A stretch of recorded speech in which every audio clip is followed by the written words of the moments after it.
ఒక దౌర్భాగ్యమైన పరిస్థితి భారతదేశంలో క్రియేట్ అయిందని చెప్పొచ్చు. ఈ దేశంలో ఉన్నటువంటి అత్యున్నత న్యాయస్థానం మీద చెప్పు విసిరితే సిగ్గుతో తలదించుకుంటున్నటువంటి పరిస్థితి ఇక మెజార్టీ ప్రజలది వంతైపోయింది. ఎందుకు ఈ విధంగా అయిపోయింది? ఎలా అయిపోయిందంటే టోటల్ గా ఒక అత్యున్నత న్యాయస్థానాన్ని కూడా ఎదిరించేటువంటి విధానంగా రాజకీయ పార్టీలు తయారైనాయి. వాళ్ళను కాపు కాసేటువంటి రాజకీయ పార్టీలు తయారైనాయి అనేది దేశం గగ్గోలు పెడుతున్నటువంటి పరిస్థితి. షెడ్యూల్డ్ క్యాస్ట్ వ్యక్తి చీఫ్ జస్టిస్ ఆఫ్ ఇండియా అయినందుకు మేము చెప్పుతోని కొట్టాం చూడు, మేము ఎంత మునగాలమని చెప్పుకొని కదా.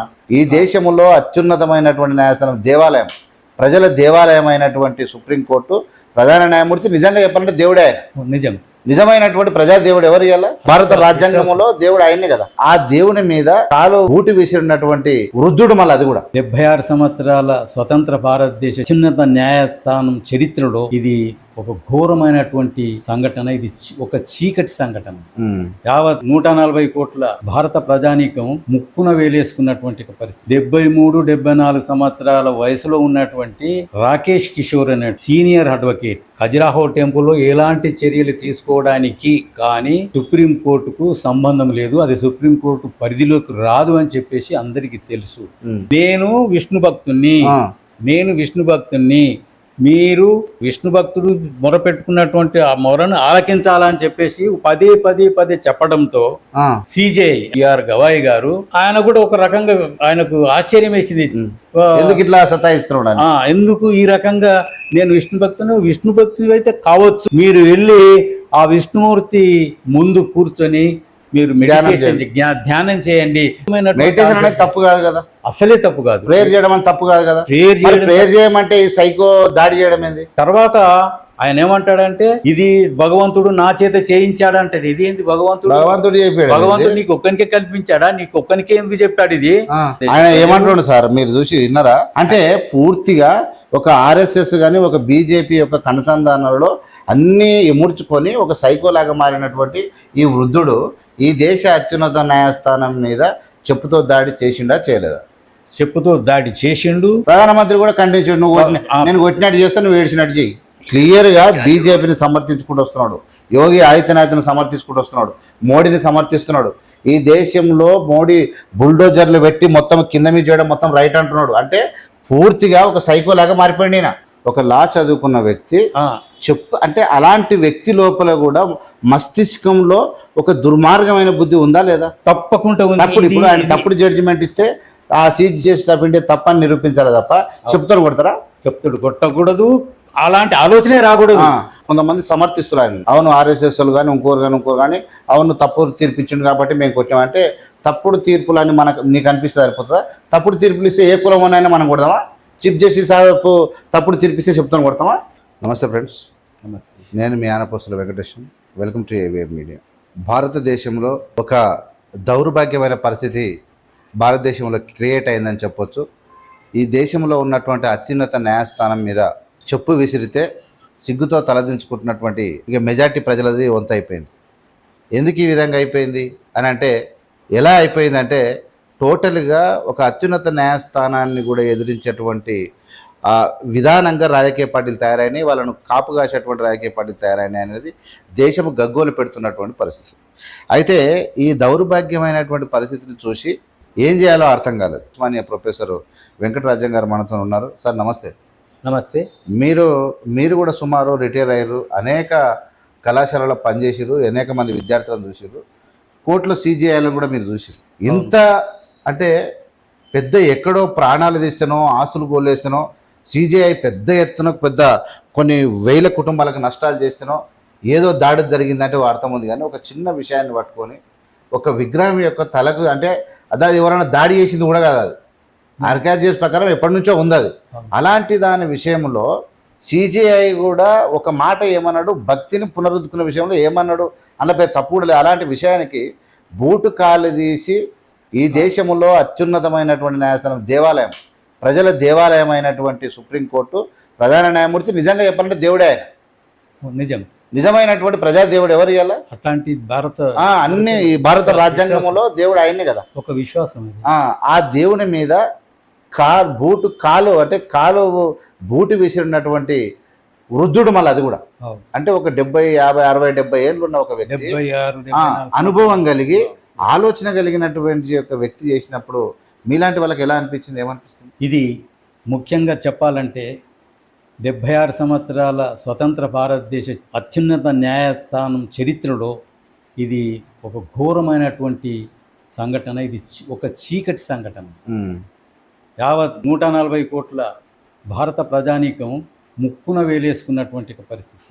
కారణం ఏంటంటే 73-74 సంవత్సరాల వయసులో ఉన్నటువంటి రాకేష్ కిషోర్ అనేటువంటి సీనియర్ అడ్వకేట్, ఆయన మధ్యప్రదేశ్లో ఉన్నటువంటి దేవాలయంలో అక్కడ విష్ణుమూర్తి ఒక తల లేదని ఆ విగ్రహాన్ని పునఃప్రతిష్ఠింపజేయాలని చెప్పేసి సుప్రీంకోర్టులో ఒక పిటిషన్ దాఖలు చేసినట్టుగా విన్నాం.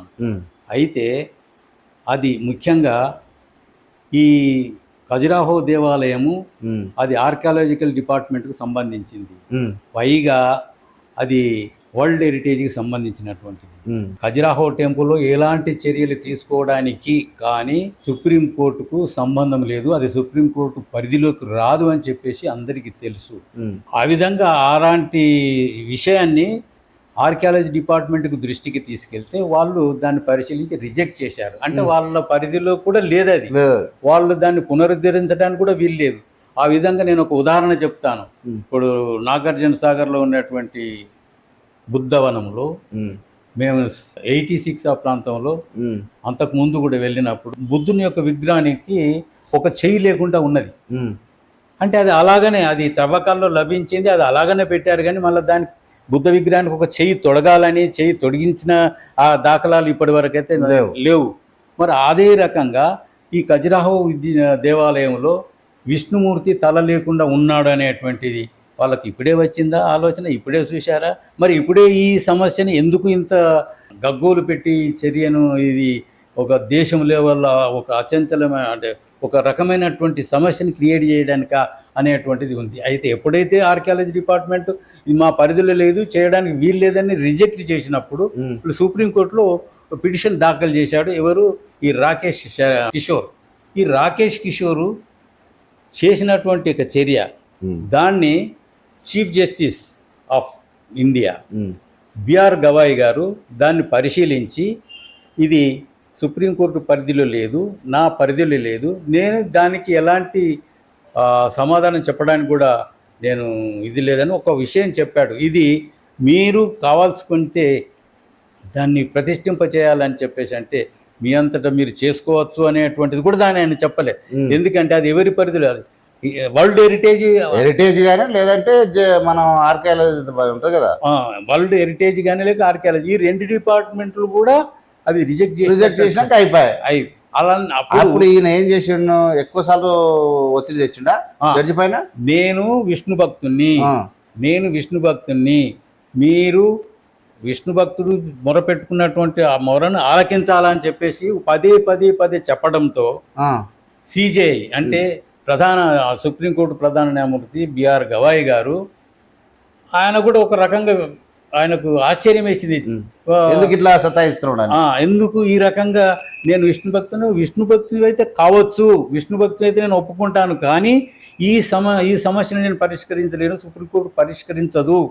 మీరు వెళ్ళి ఆ విష్ణుమూర్తి ముందు కూర్చొని మీరు మెడిటేషన్ ధ్యానం చేయండి, తద్వారా మీకు ఏమన్నా జవాబు లభిస్తుందేమో అని చెప్పేసి ఆ రకంగా మాట్లాడారు. ఆ రకంగా అద్భుతమైన తప్పు కాదు కదా, అసలే తప్పు కాదు. ప్రేయర్ చేయడం అని తప్పు కాదు కదా. ప్రేయర్ చేయమంటే ఈ సైకో దాడి చేయడం ఏంది? సైకో అంటే దీన్ని బట్టి చూస్తే ఇది తర్వాత ఆయన ఏమంటాడంటే ఇది భగవంతుడు నా చేత చేయించాడంటే, ఇది ఏంది? భగవంతుడు నీకు ఒక్కనికే కల్పించాడా? నీకు ఒక్కనికే ఎందుకు చెప్పాడు? ఇది దీని వెనకాల ఎంత కుట్ర కుతంత్రం అలాంటి భగవంతుడు చెప్పాడు సన్నది. భగవంతుడు ఇప్పుడు సిజేఐ చీఫ్ జస్టిస్ కాదు కదా తల తీసేసింది? కాదు, అసలే కాదు. ప్రజలు గారు కదా తల తీసేసింది. సిజేఐకి ఏం సంబంధము తలవడానికి? అది అనాలోచితంగా, ఒక దుర్మార్గంగా, ఒక అమానీయంగా, ఒక నీచమైన చర్య పాల్గొన్నటువంటి ఒక ఈ రాకేష్ కిషోర్ చర్య ఇది గర్హించదగినది. ఆయన ఏమంటున్నాడు సార్, మీరు చూసి విన్నారా? ఇవాళ బుల్డోజర్లు పెట్టేటువంటి ఎవరైతే ఉత్తరప్రదేశ్ ముఖ్యమంత్రి యోగి ఆదిత్యనాథ్, ఆయన బుల్డోజర్లు పెట్టి ధనవంతుల ఇల్లు కూలగొడితే తప్పేదని అంటున్నాడు. అంటే పూర్తిగా ఒక ఆర్ఎస్ఎస్ కానీ ఒక బీజేపీ యొక్క కనుసంధానంలో అన్నీ ఇముడ్చుకొని ఒక సైకోలాగా మారినటువంటి ఈ వృద్ధుడు ఈ దేశ అత్యున్నత న్యాయస్థానం మీద చెప్పుతో దాడి చేసిండా చేయలేదా? చెప్పుతో దాడి చేసిండు. దాన్ని అందరూ ఏక కంఠంతో ఖండించినటువంటి సమస్య కూడా ఉంది. ప్రధానమంత్రి కూడా ఖండించాడు, నువ్వు నేను కొట్టినట్టు చేస్తా, నువ్వు ఏడ్చినట్టు చెయ్యి. అది కంటి తుడిపి చర్యగా అందామా లేకపోతే అది కడుపు హృదయం నుండి వచ్చిందా అనేటువంటిది తర్వాత కాలంలో తెలుస్తుంది. అంతే తప్ప ఎందుకంటారు మీరు మీ దృష్టిలో ఇలా చాలా మంది చూసారు, దళితుడు మ్యాక్సిమం పెద్దగా చీఫ్ జస్టిస్ ఆఫ్ ఇండియా అయింది ఏం లేదు. ఇక్కడ షెడ్యూల్డ్ క్యాస్ట్ వ్యక్తి చీఫ్ జస్టిస్ ఆఫ్ ఇండియా అయినందుకు మేము చెప్పుతూ కొట్టాం చూడు, మేము ఎంత మునగాలమని చెప్పుకొని కదా. ఇది బిఆర్ గవాయ్ గారు మహారాష్ట్రకు చెందినటువంటి వారు. ఆయన పూర్వీకుల నుండి, ఆయన తల్లిదండ్రుల నుండి అంబేద్కర్ వాదాన్ని ఆచరిస్తూ, అంబేద్కర్ వాదాన్ని ప్రచారం చేస్తూ, అంబేద్కర్ బుద్ధిజాన్ని అంటే బౌద్ధాన్ని స్వీకరించినటువంటి ఒక వ్యక్తి. అంబేద్కర్ అడుగుజాడలు నడుస్తున్నటువంటి కుటుంబం అది. అయితే ఆయన ఎక్కడ కానీ ఏ మతాన్ని కానీ, మత శాఖని కానీ, వ్యక్తిని కానీ, ప్రాంతాన్ని కానీ ఏ విషయంలో కూడా ఎప్పుడు కూడా ఆయన కించపరిచి మాట్లాడేది లేదు. ఆయన చేసినటువంటి జడ్జిమెంట్స్ లోపల అందరికీ సమానంగానే ఒక న్యాయం చెప్పినటువంటి గొప్ప గుణము లక్షణము కలిగినటువంటి ఒక వ్యక్తి. అలాంటి వ్యక్తిని ఆయనను చీఫ్ జస్టిస్ ఆఫ్ ఇండియా అంటే భారతదేశ ప్రధాన న్యాయమూర్తి అని చూడకుండా, ఆ స్థానాన్ని చూడకుండా, ఆ సుప్రీంకోర్టు యొక్క ఉన్నత స్థానాన్ని కూడా ఆలోచించకుండా నిండు సభలో, నిండు కోర్టులో ఆయన ఖాళీ బూటును తీసి విసిరేసడం అనేటువంటిది ఇది క్షమించరానటువంటి దారుణం, క్షమించరానటువంటి తప్పు. ఈ తప్పును యావత్తు భారతదేశం ఖండిస్తున్నది. ఇటువంటిది జరగటానికి ముందు కూడా ఎలాంటి చర్యలు ఉంటాయి అనేటువంటిది కూడా ఆలోచిస్తున్నారు. కాబట్టి ఏంటంటే ఈ రాకేష్ కిషోర్ మనసు అంత వృద్ధుడైనప్పటికీ అనుభవం కలిగినటువంటి, సుప్రీంకోర్టులో జడ్జి సమానమైనటువంటి ఇంతటి వ్యక్తి, అంటే ఆయన కూడా లా విషయంలో ఎంతో అనుభవం కలిగినటువంటి ఒక వ్యక్తి ఇలా చేయడం అనేటువంటిది, అంటే ఆయన కూడా ఒక సీనియర్ సిటిజన్, ఒక లా చదువుకున్న వ్యక్తి అంటే అలాంటి వ్యక్తి లోపల కూడా మస్తిష్కంలో ఒక దుర్మార్గమైన బుద్ధి ఉందా లేదా? తప్పకుండా ఉంది. ఇప్పుడు ఆయన తప్పుడు జడ్జిమెంట్ ఇస్తే ఆ చీఫ్ జస్టిస్ ఆఫ్ ఇండియా తప్పని నిరూపించాలి తప్ప చెప్తాడు కొడతారా? చెప్తాడు కొట్టకూడదు, అలాంటి ఆలోచనే రాకూడదు. అయితే ఇటువంటి వ్యక్తి ఏం చేశాడు? ఇది నన్ను దేవుడు నాతోటి చేయించిన అనేటువంటి గొప్పగా చెప్పుకుంటున్నాడు. తర్వాత సార్ ఇదొకటి, ఇప్పుడు కొంతమంది సమర్థిస్తున్నారు ఆయన, అవును ఆర్ఎస్ఎస్లు కానీ ఇంకోరు కానీ అవును తప్పుడు తీర్పు ఇచ్చిండు కాబట్టి మేము కొట్టామంటే, తప్పుడు తీర్పులని నీకు అనిపిస్తుంది సరిపోతుందా? తప్పుడు తీర్పులు ఇస్తే ఏ కులం అయినా మనం కొడదామా? చీఫ్ జస్టిస్ తప్పుడు తీర్పు ఇస్తే చెప్తాను కొడతామా? మరి ఇంతకుముందు ఎన్ని జడ్జిమెంట్లు రాలేదు? ఎన్ని జడ్జిమెంట్ రాలేదు? ఏ రకంగా ఎంతో మంది ఎన్ని జడ్జిమెంట్లు కొట్టుడు పోలేదు?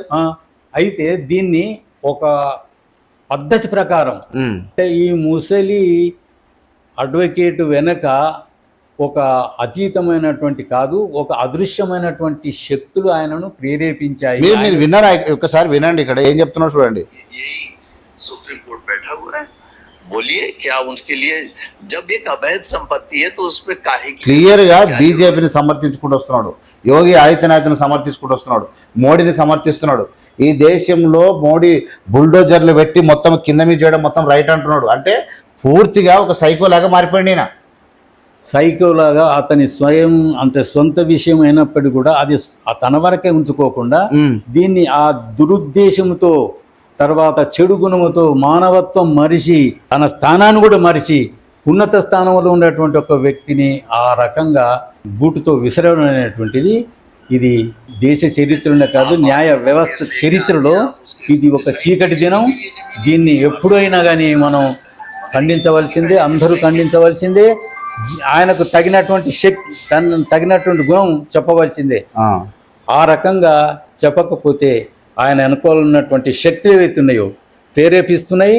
ఇప్పుడు కులాలను, మతాలను చీల్చి ఆ రకంగా వాళ్ళ యొక్క పబ్బం గడుపుకుంటున్నారు. కానీ ఇలాంటి చర్యలు, ఇలాంటి ఆలోచనలు, ఇలాంటి బుద్ధులు, ఇలాంటి మాటలు కానీ ఏవి కూడా భవిష్యత్తులో పనికిరావు.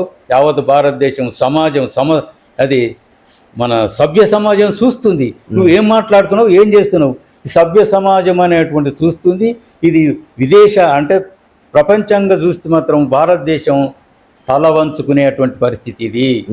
ఇది చాలా ఎట్లా అంటే ఆయన షెడ్యూల్ కాస్ట్కి సంబంధించిన వాడనా, లేక అంబేద్కర్ వాదనా, బౌద్ధవాదనా, ఏ దృష్టితో మీరు ఇవన్నీ కూడా మనసులో పెట్టుకొని ఆ రకంగా ఆయనను కించపరిస్తే, ఇది సిజేఐ విష్ణువుని కించపరచలే, నిన్ను కూడా కించపరచలే. నువ్వు అభ్యర్థించినవు, అభ్యర్థనను పదే పదే పదే పదే చెప్పడం వల్ల నీ అభ్యర్థులనే ఆయన ఓకే అన్నాడు. ఆయన సరేనయ్యా నువ్వు ఇలా ఈ రకంగా పదే పదే పదే పదే చెప్తున్నావు కదా, ఆ అభ్యర్థన నువ్వు ఏదైతుందో విష్ణుమూర్తి ముందు ఈ అభ్యర్థన చెయ్యి, అది మెడిటేషన్ చెయ్యి, ఆయనను ప్రార్థించు, ఆయన నీకు మార్గం చూపెడుతున్న దిశలో ఆయన ఆన్సర్ చేశాడు. ఆటోమేటిక్ భక్తుడు నువ్వే చెప్తున్నావు, ఆయన ప్రార్థన ఏమని చెప్తే నీకు తప్పు వచ్చింది.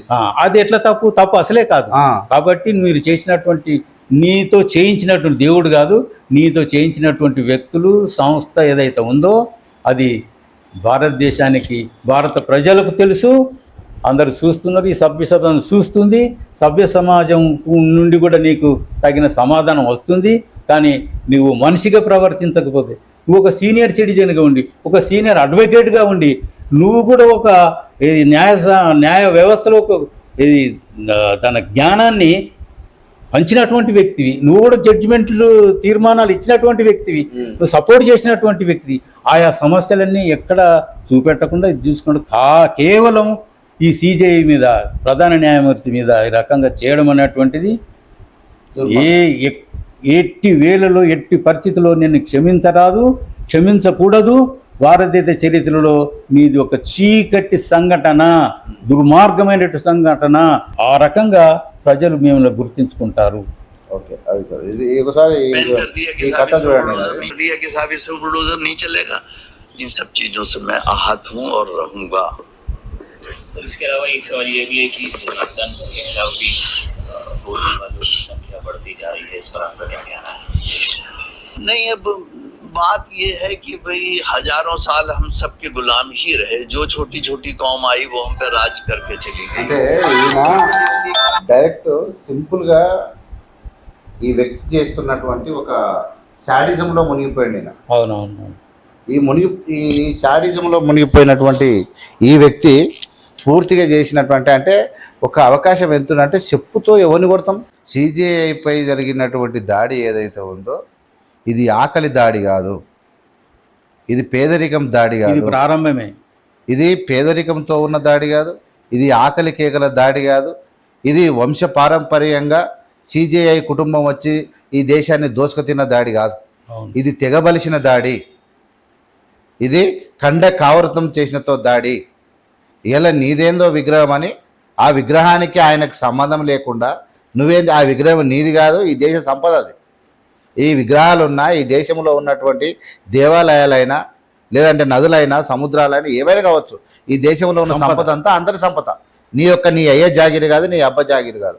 ఇలా ఎవడైనా పేదోడు ఒకరి మీద దాడి చేసిందంటే ఆకలి కోసం, ఆకలి జరిగినప్పుడు, అవమానం జరిగినప్పుడు, లేకుంటే దోపిడీ జరిగినప్పుడు, లేకుంటే అవహేళన చేసినప్పుడు వాళ్ళు దాడులు చేస్తుంటే దానికి ఒక అర్థం ఉంది. కానీ నువ్వు తిన్నగా అడ్డగోలుగా తిని బలిసి ఇలా అగ్రకులంలో పుట్టి మోసాలతో ఇలా ఇన్ని రోజులు పైకి వచ్చినటువంటి మీరు ఇలా చీఫ్ జస్టిస్, ఇలా షెడ్యూల్డ్ క్యాస్ట్ నుంచి వచ్చినటువంటి ఈ దేశ అత్యున్నత న్యాయస్థానం వరకు ఎదిగినటువంటి ఒక వ్యక్తిని అవమానపరిచినటువంటి తీరు ఈ దేశం కల్లారా చూసింది. ఈ కాలకూట విషయాన్ని ఇలా కంఠంలో దాచుకొని మీ మీదికి విసిరే రోజులు తప్పకుండా వస్తాయని చెప్పి సభ్య సమాజం చేస్తూ ఉంది. మా దగ్గర ఉన్నటువంటి ప్రొఫెసర్ వెంకటరాజం గారు కూడా, ఆయన కూడా అంటే వృద్ధాప్యంలో కూడా ఆయన కలత చెందుతూ ఉన్నాడు. ఇక్కడ ఇంత పెద్ద చీఫ్ జస్టిస్నే చెప్తోంది దాడి జరిగిందంటే ఈ సామాన్యుల యొక్క పరిస్థితి ఏందని చెప్పి ఆయన చాలా బాధపడుతున్నాడు. కానీ అన్ని విషయాలు ఎక్స్ప్రెస్ చేయలేకపోయాడు, ఇంకా చాలా విషయాలు. కానీ ఆ విషయంలో ఆయన లోపల ఉన్న ఆందోళన చూసి నేను షాక్ అవుతున్నాను. అంటే ఒక నిజమైన విద్యావంతుడు, నిజమైనటువంటి దేశభక్తుడు, నిజమైనటువంటి ప్రజలకు యొక్క ఈ రాజ్యాంగాన్ని గౌరవించే వ్యక్తి యొక్క ఆందోళన ఎట్లుంటుందని ఇట్లా కనబడుతుంది, ఈ రూపంలో కనబడుతూ ఉంది. చూస్తే ఆయన లోపల వయసు, కాలుకు దెబ్బ తగిలింది, హెల్త్ బాగలేదు, అయినా ఆందోళన చెందుతూ ఉన్నాడు. ఫోన్ చేసి ఏంది ఇదంతా, ఈ దేశ రాజ్యాంగం ఏంది, అంబేద్కర్ గారు ఏం చెప్పారు, మనకు ఇన్నేళ్ళు మనల్ని భరించడం కదా, చీఫ్ జస్టిస్గా సిజేఐలుగా భరించడం కదా, వాళ్ళు ఏం చెప్పినా మనం విన్నాం కదా, ఇవాళ ఒక్కనాడు చెప్పకపోతే చెప్పుదాడులేంది, ఈ సమాజము ఒక చీఫ్ జస్టిస్ మీద దాడి జరిగితే ఈ వెనుకబడినటువంటి షెడ్యూల్డ్ క్యాస్ట్ వర్గాలు ఏ విధంగా జీవిస్తాయి అన్నటువంటి ఆలోచనకు వాళ్ళు నాతో పంచుకున్నప్పుడు నాకు కూడా చాలా బాధ అనిపించింది. ఇలాంటి విషయాలను ప్రజలు మరి వాళ్ళు ఇంత ఈజీగా అన్నిటి మీద దాడి చేస్తూ ఉన్నారు. మనం కనీసం బయటకు వచ్చి మాట్లాడలేకపోతా ఉన్నాం. కారణం ఏంటంటే ఇది రాజకీయంగా సమాజాన్నే చీల్చేస్తున్నారు, ప్రజలను వేరు చేస్తున్నారు. వేరు చేస్తున్నప్పుడు మరో రకమంగా ఎట్లా అంటే వాళ్లకు డబ్బులు ఇచ్చే ఏదో రకంగా మభ్యపెట్టి వాళ్ళను వాళ్ళ వ్యక్తులుగా చూపెడుతూ ఇది దేశంలో చూపెడుతున్న వీళ్ళు చేస్తున్నటువంటి ఈ దుర్మార్గమైన చర్యలను మాత్రం ఇది దేశ నలుమూలల అతి సామాన్యుని వరకు కూడా చేరుకున్న తర్వాత ఈ రకమైనటువంటి ఉన్నటువంటి దుస్థితి ఏదైతుందో ఇది దుర్మార్గమైనటువంటి దారుణానికి భవిష్యత్తులో దారితీస్తుందని మాత్రం నేను హెచ్చరిస్తాను. ఇలాంటి వాళ్ళ మెంటాలిటీ అంటే దుర్మార్గమైన మెంటాలిటీ ఎట్లా ఉంటుందో ముసలి ఆయన చూపించాడు. అవును, ఆయన చూపించాడు కాబట్టి సమాజం జాగ్రత్త పడాలి, కళ్ళు తెరవాలి. అవును, మరి అసలు విషయం ఎలాంటి వాళ్ళ మధ్యలో ఉన్నాం మనం. ఇప్పుడు భారతదేశం నా మాతృభూమి, భారతీయులందరూ నా సోదరులు అన్నప్పుడు ఈ దేశం అందరిని కలిసి పనిచేయకుండా ఒక వర్గాన్ని షెడ్యూల్డ్ క్యాస్ట్ ఆ వర్గం మీద దాడి చేయడం అనేది చాలా ఘోరమైనటువంటి విషయం. దీన్ని క్షమించరానటువంటిది. కాబట్టి ఇలాంటి సంఘటనలు జరగకుండా ఇప్పుడు సిజేఐ గారు మీరు చెప్పండి, సిజేఐ గారు వదిలిపెట్టండి, క్షమించండి, ఆయన వద్దు, కేసు వద్దు, వదిలిపెట్టాను, ఆయనే వచ్చి చెప్పేసిండు కదా. చెప్పేసినప్పుడు సర్దుకోవాలి కదా. సర్దుకోకుండా మళ్ళీ బయటకు వచ్చి మాట్లాడుతున్నా, బయటకు వచ్చి సనాతనవాదాన్ని హేళన చేస్తే నేను సహించను అని చెప్పేసి అంటే ఇంకా మళ్ళీ దాడి చేస్తున్న తర్వాత నాకు అవకాశం వస్తే ఇంకా దాడి చేస్తున్నావు. నువ్వు ఏమి దుర్మార్గునివి, నీ లోపల ఎక్కడ మంచితనం ఉంది, లైట్ వేసి చూసినా కానీ మంచితనం మానవత్వం నీ లోపల కనిపి, నువ్వు మహా దుర్మార్గునటువంటి. సమాజానికి ఏం చెప్పాలి దుర్మార్గుడు? ఇప్పుడు సమాజం ఇలాంటి వాని ఆలోచన నశింపజేయాలనా, లేదంటే ప్రోత్సహించే వాళ్ళు ఉన్నారు, వాళ్ళకి ఏం చెప్తారు మీరు? ప్రోత్సహించే వాళ్ళకు బుద్ధి చెప్పాలంటే ఇక జరగకుండా చూడాలి, జరిగితే మాత్రం వదిలిపెట్టేది లేదు. ఎలాంటి శిక్షలు పడాలి వీళ్ళకు? ఎలాంటి శిక్షలు పడాలంటే జీవితంలో ఇక మేము ఇలాంటి దుశ్చర్యలు పాల్పడమనేటువంటి కఠినమైన చర్యలు తీసుకుంటే తప్ప సుప్రీంకోర్టు తీసుకుంటుందా, లేకపోతే గవర్నమెంట్ తీసుకుంటుందా, పార్లమెంటరీ వ్యవస్థ తీసుకుంటుందా, ఏ రకంగా తీసుకుంటారు అనేటువంటిది. ఇది ఇలాంటి జరగకుండా ఈ పునరావృతం కాదని ప్రతి ఒక్కసారి చెప్తూ ఉంటారు. పునరావృతం అవుతూనే ఉన్నాయి. దళితులను ఇది హింసించడము, హత్య చేయడము, వాళ్ళను దూరం చేయడము, వాళ్ళ ఆస్తులను దూరం చేసడం, వాళ్ళకి ఎలాంటి హక్కులు దక్కకుండా చేయడం అనేటువంటిది చాలా దుర్మార్గమైన పరిస్థితులు దేశంలో కాశ్మీర్ నుండి కన్యాకుమారి వరకు ఇదే పరిస్థితి నెలకొన్నది. ఈ రకంగా ఇది చాపకింది నీరులాగా వీళ్ళు చేస్తున్నటువంటి పాపాలు పండుతాయి. భవిష్యత్తులో మాత్రం దీనికి సుప్రీంకోర్టు తర్వాత ఈ సమాజం మాత్రం తగిన బుద్ధి చెప్తుందని చెప్పేసి నేను కోరుకుంటున్నాను. ఓకే, థ్యాంక్ యూ సార్, ధన్యవాదాలు. నిజంగా సిజేఐ మీద జరిగినటువంటి అంటే సిజేఐని దాడి జరిగిందని కాదు కానీ అవమానపరిచినటువంటి తీరు అత్యున్నతమైనటువంటి న్యాయస్థానం. ఈ ప్రజలకు అత్యున్నతమైనటువంటి దేవాలయం. ఎవరు ఎక్కడ న్యాయం జరగకపోయినా మాకు ఈ దేవాలయం ఉంది, అందులో దేవుడు ఉన్నాడు అన్నటువంటి రాజ్యాంగం కూర్చున్నట్టు ఇచ్చినటువంటి హక్కు, ప్రజలకు ఇచ్చినటువంటి హక్కు. ఆ హక్కు మీద దాడి జరిగితే సమాజం ఊరుకున్న పరిస్థితి ఉన్నది. ఇలాంటి మెంటాలిటీ ఉన్నటువంటి ఏ వర్గాలనైనా, శ్రామిక వర్గాలు, పేద వర్గాలు మీ నడ్డి విరుస్తాయి, మీ నడుములు ఇరుగొడతాయి అన్న సంగతి మీరు గుర్తెరిగి పనిచేయాల్సిందిగా విజ్ఞప్తి చేస్తూ చూస్తూనే ఉండండి ఏవిఎం మీడియా. లైక్ చేసి, షేర్ చేసి ప్రజలకు పంపాల్సిందిగా విజ్ఞప్తి చేస్తున్నాను. నమస్కారం. జై హింద్, జై భీమ్, జై భారత్.